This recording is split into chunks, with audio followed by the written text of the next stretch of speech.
Mga kaibig, mga e-bike, repair tayo ng charger. Ito, ang dami dito siya ng charger. Isang katutak ng charger. Ito, na-repair ko na to. Testing na lang natin kung magcha-charge na. Ito yung ating battery. Ito yung ating tester.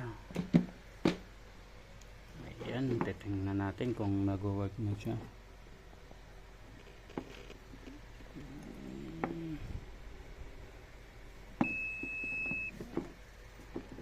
Natin kung magcha-charge. Ito, hindi ito nagcha-charge kanina. So, after natin na-repair, malalaman natin. Ito. Okay, yan, umilaw. Yan, umilaw na siya, no? Subukan natin i-charge doon.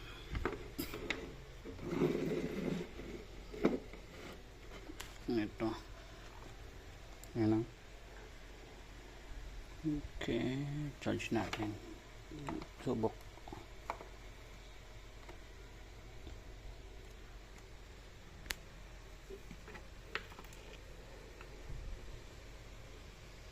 Ayun, o, mga ka-e-bike, nagcha-charge na siya.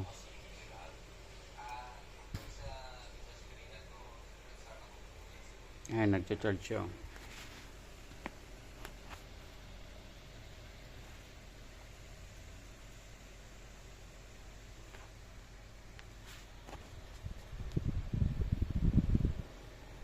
Yung pan niya. So, yan ang indicator na nagcha-charge siya. Ayan. Okay.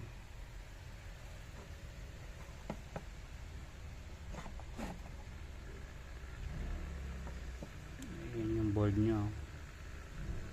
Ito 12 volts lang to. 12 volts na mini fan. Ayan, 12 volts yan. Tapos ito 48 ang output niyan. Ayan, 48. Ayan na, nagcha-charge na siya.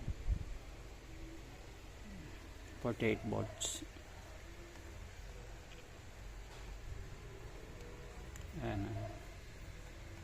So, after natin ma-repair, all good na tayo. Nagcha-charge na siya. So, ikakabit na lang natin yan sa akahan niya. Yun, salamat.